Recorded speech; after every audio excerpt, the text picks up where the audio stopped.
Hello friends, இன்றைக்கி நம்ம சேனலில் பார்த்தீங்கன்னு வச்சுக்கோங்களேன், ஒரு முக்கியமான கணிப்பை தாங்க பார்க்க போகிறோம். ஸோ கணிப்பு அப்படின்னாவே எல்லாருக்குமே தெரியும், அது ஜோதிட கணிப்பு தானே. ஸோ இப்போ என்ன ஜோதிட கணிப்பு பார்க்க போகிறோன்னா, உலகத்தில் அடுத்து நடக்கக்கூடிய சம்பவங்கள் பற்றி பார்க்க போகிறோம். நம்ம லைஃப்பில் என்ன சம்பவம் நடக்கும், அந்த சம்பவம் எந்த மாதிரி நடக்கும், எந்த நேரத்தில் நடக்கும், இந்த மாதிரிலாம் நம்ம கண்டிப்பாக தெரிஞ்சுக்கிறது நல்லது. ஏன்னு பார்த்தீங்கன்னு வச்சுக்கோங்களேன், இந்த சம்பவங்கள் நடக்கிறத பற்றி தெரிஞ்சாதான் அந்த சம்பவம் ஆபத்தானதாக இருந்தால் அதிலிருந்து தப்பிக்க முடியும். அதை நாம் தெரிஞ்சுக்காமல் இருந்தோம்னு வச்சுக்கோங்களேன், அந்த ஆபத்தில் மாட்டிக்கிட்டு தவிர்க்க வேண்டியதாக இருக்கும். ஸோ அந்த மாதிரி இப்போ உலக கணிப்பை பற்றி நான் இந்த வீடியோவில் பேச போகிறேன். இது பார்த்தீங்கன்னு வச்சுக்கோங்களேன், பாபா வங்கா கணிச்ச கணிப்பு. பாபா வங்கா அப்படிங்கிறவர் யாருன்னு பார்த்தீங்கன்னு வச்சுக்கோங்களேன், இவர் ஒரு வெளிநாட்டவர். இந்த இமேஜில் பார்க்கக்கூடிய இவருக்கு கண்ணுங்கிறது தெரியாது. கண்ணு தெரியாமே உலகத்தில் எந்த வருடத்தில் என்ன நடக்கும் அப்படிங்கிறத அழகாக கணிச்சு எழுதியிருக்கிறாரு. அவர் எழுதின புத்தகத்தில் இந்த வருடம் இதெல்லாம் நடக்கும் அப்படிங்கிற மாதிரி கணிச்சிருக்கிறாரு. அவர் கணிச்ச அந்த கணிப்புகளை தான் இந்த வீடியோவில் பார்க்க போகிறோம். இது வரைக்கும் பாபா வங்கா கணிச்ச கணிப்பு நிறையவே நடந்திருக்கு. அதனால் இவரை சாதாரணமாக எடை போட முடியாது. இவருடைய கணிப்பு எல்லாமே நடக்குங்கிறதுனால இவர்கிட்ட கொஞ்சம் நாம் உஷாராக தான் இருக்க வேண்டும். ஸோ என்ன மாதிரி உஷாராக இருக்கணும், என்னெல்லாம் நடக்கும் அப்படிங்கிறத எல்லாமே இந்த வீடியோவில் ஷேர் பண்ணுறேன். எல்லாத்தையுமே இந்த வீடியோவில் தெரிஞ்சுக்குங்க. தெரிஞ்சு அதற்கேற்ப நடந்து பயன் பெறுங்க. ஸோ பாபா வங்காவுடைய கணிப்பு மே 2026 5 ராசிக்காரங்களுக்கு பெரும் ஆபத்து என்றும் வாழ்க்கையில் புயல் வீசும் என்றும் குறிப்பிடப்படுது. ஸோ இந்த 5 ராசியில் உங்கள் ராசி இருக்கா இல்லையா என்பதை வீடியோ பார்த்தா தான் தெரிஞ்சுக்க முடியும். ஸோ வீடியோவை பாருங்கள். உங்கள் ராசி இருந்ததுன்னா என்ன புயல் வீசும் அப்படிங்கிறத தெரிஞ்சு ரொம்ப கேர்ஃபுல்லாக இருங்க. பிரபல தீர்க்கதரிசியாக பாபா வங்கா இருக்கிறாரு. அவர் இந்த 2026 ஆண்டின் மே மாதத்திற்கான பலன்களை கணித்திருக்கிறாரு. ஆக்சுவலி இந்த மாதம் 5 ராசிக்காரங்களுக்கு கடினமாக இருக்கும் என்று அவர் கூறியிருக்கிறாரு. இது குறித்து இந்த பதிவில் விரிவாக அதை பார்க்க போகிறோம். பிரபல தீர்க்கதரிசி பாபா வங்காவின் கணிப்புகள் எப்பயுமே ஹைலைட்டு தான்.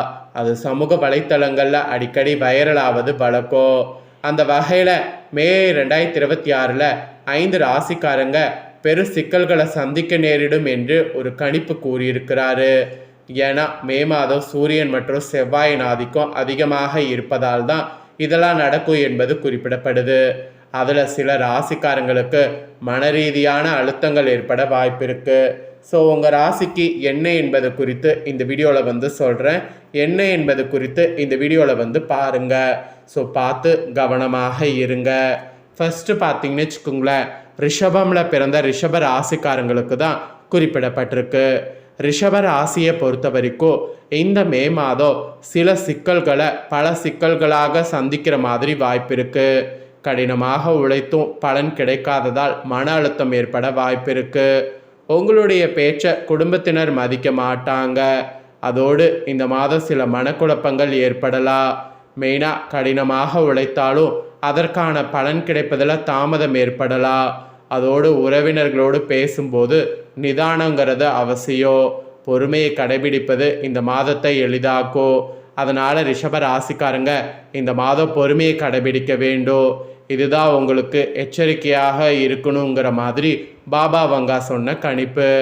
ரெண்டாவது, எந்த ராசிக்கு கவனமாக இருக்கணும் அப்படின்னு குறிப்பிடப்பட்டிருக்குன்னா, மிதுனமில் பிறந்த மிதுனம் ராசிக்கு குறிப்பிடப்பட்டிருக்கு. பாபா வங்காவையுடைய கணிப்பின்படி மிதுன ராசிக்காரங்க இந்த மே மாதம் பல பிரச்சனைகளை சந்திக்க இருப்பதாக சூழ்நிலை இருக்குது. இந்த மாதம் நிதி மேலாண்மை மற்றும் ஆரோக்கியத்தில் உங்களுக்கு ஸ்பெஷல் கவனம் தேவை. அதோடு சின்ன விஷயங்களை அதிகம் யோசிப்பது சிக்கலை தரும். அதனால் சின்ன விஷயங்களை அதிகம் யோசிக்க வேண்டாம். பணம் சம்பந்தமான தவறான முடிவுகளால் நஷ்டம் ஏற்படலாம். அதோடு முக்கிய முடிவுகளை எடுக்கும்போது ஒரு முறைக்கு இருமுறை யோசிப்பது நல்லது. அதோடு தேவையற்ற விவாதங்களை தவிர்க்க வேண்டும். தேவையற்ற விவாதங்களை தவிர்த்திங்கனாவே பல பிரச்சனைகள் ஏற்படாமல் தப்பித்து கொள்ளலாம். ஸோ தேவையற்ற விவாதங்களை தவிர்த்துக்கிட்டு நீங்கள் உண்டு உங்கள் வேலை உண்டுன்னு இருக்க வேண்டும். மிதுன ராசிக்காரங்க இந்த மாதிரிலாம் கவனமாக இருக்கணும் என்பது உங்களுக்கு பாபா வங்காவுடைய கணிப்பு மூலிமா தெரிவிக்கப்படுகிறது. அப்புறம் 3வது எந்த ராசிக்காரங்க கவனமாக இருக்கணும்னா கன்னி ராசிக்காரங்க கவனமாக இருக்கணுங்கிற மாதிரி சொல்லப்படுது. கன்னி ராசிக்காரங்களை பொறுத்த வரைக்கும் உடல்நல பிரச்சனைகள் பலது வரலாம். அதோடு மே மாதம் ஆரோக்கியத்தில் மட்டும் அலட்சியம் காட்டினால் சிக்கல்கள் அதிகரிக்கும். அதனால் அலட்சியம் காட்டாமல் இருங்க. எந்த வேலையை தொடங்கினாலுமே எச்சரிக்கைங்கிறது தேவை. இல்லைன்னு வச்சுக்கோங்களேன், எதிர்பாராத செலவுகள் வரக்கூடும். அதோடு குடும்ப உறுப்பினர்களோடு சிறு கருத்து வேறுபாடுகள் ஏற்பட வாய்ப்பு இருக்குது. அதுலேயும் வரவு செலவுகள்லாம் பார்த்திங்கன்னு வச்சுக்கோங்களேன், கணக்கில் ரொம்ப எச்சரிக்கையாக இருக்கணும். அதோடு வண்டி வாகனங்களில் செல்லும்போது நிதானம் தேவை. வண்டி வாகனங்களில் தான் நிறைய ஆபத்து வர வாய்ப்பு இருக்குது. ஸோ கன்னி ராசிக்காரங்க இந்த மாதிரிலாம் கவனமாக இருக்கணும் என்பது பாபா வங்காவுடைய கணிப்பில் வெளியாயிருக்கு. அதனால் இதற்கேற்ப கன்னி ராசிக்காரங்க நடந்து பலன் பெறுங்க. நெக்ஸ்ட்டு 4வது எந்த ராசிக்காரங்களுக்கு கவனமாக இருக்கணும் அப்படின்னு பார்த்தீங்கன்னா மகரம் ராசிக்காரங்களுக்கு குறிப்பிடப்பட்டிருக்கு. மகர ராசிக்காரங்களுக்கு என்னங்கிறத சொல்கிறேன், தெரிஞ்சுக்குங்க. பணிபுரியக்கூடிய இடத்துல ஏற்படக்கூடிய மோதல்கள் உங்களுக்கு பார்த்தீங்கன்னு வச்சுக்கோங்களேன் கடினமான சூழலை உருவாக்க செய்யும். இது உங்கள் மன அழுத்தத்தை அதிகரிக்கும். கூடவே கடின உழைப்புக்கேற்ற பலன் உடனடியாக கிடைக்காத மாதிரி கூட இருக்கும். எனவே நீங்கள் இந்த டைம் பண்ண வேண்டியது பொறுமையாக இருக்க வேண்டும். நிதி சிக்கல்களையும் சந்திக்க நேரிடலாம். வேலையிலையும் முன்னேற்றம் இருக்கும். ஆனால் உடல் சோர்வு ஏற்படாமல் பார்த்து கொள்ள வேண்டும். உடல் சோர்வு ஏற்பட்டதுன்னா திரும்ப உங்களுக்கு சரியாகிறது ரொம்ப கஷ்டம். அதனால் உடல் சோர்வு ஏற்படாமல் பார்த்து கொள்ள வேண்டும். ஸோ இந்த மாதிரிலாம் கவனமாக இருக்கணும் என்பது பாபா வங்கா உங்களுக்கு குறிப்பிட்டிருக்கிறாரு. அதனால் இதிலெல்லாம் கவனமாக இருக்கிறதுக்கு பார்த்து கொள்ளுங்க. நெக்ஸ்ட்டு மீனம் ராசிக்காரங்களுக்கு ஃபைனலாக கவனமாக இருக்கணும் என்பது பாபா வங்கா குறிப்பிட்டிருக்கிறாரு. ஸோ மீன ராசிக்காரங்க பொறுத்த வரைக்கும் மே மாதம் தங்கள் உழைப்புக்கேற்ற பலன் கிடைக்காததால் அதிருப்தி அடைவீங்க. இதில் குடும்பத்தில் சண்டைகள் வர வாய்ப்பு இருக்குது. உங்கள் செலவுகளும் அதிகரிக்கும். தேவையற்ற பயம் மற்றும் தூக்கமின்மை ஏற்படும். முதலீடுகளால் நஷ்டம் ஏற்பட வாய்ப்பு இருக்குது. ஸோ திட்டமிட்ட காரியங்கள் ஓரளவிற்கு வெற்றிகரமாக முடியும். ஆன்மீக ஈடுபாடு மன அமைதியை தரும். மற்றவர்களுடைய விவகாரங்களில் தலையிடுவதை தவிருங்க. நீங்கள் உண்டு உங்கள் வேலை உண்டு அப்படிங்கிற மாதிரி இருக்கணும். ஸோ பாபா வங்காவுடைய கணிப்புப்படி இதெல்லாம் தான் உங்களுக்கு குறிப்பிடப்பட்டிருக்கு. ஸோ பாபா வங்காவுடைய கணிப்புப்படி எந்த 5 ராசிக்கு எச்சரிக்கை அப்படிங்கிறத தெளிவாக இந்த வீடியோவில் சொல்லிட்டேன். அதோடு பயங்கர ஆபத்து என்ன, அதுலேருந்து எப்படி கவனமாக இருக்கணும் அப்படிங்கிறதையும் சொல்லியிருக்கேன். சொன்னதை தெரிஞ்சிருப்பீங்க. தெரிஞ்சதுக்கேற்ப நடந்து பயன் பெறுங்க. இதை உங்கள் ஃப்ரெண்ட்ஸ் ஃபேமிலிக்கும் லைக் பண்ணி ஷேர் பண்ணுங்கள். அவங்களும் பார்த்து பயன் பெறட்டும்.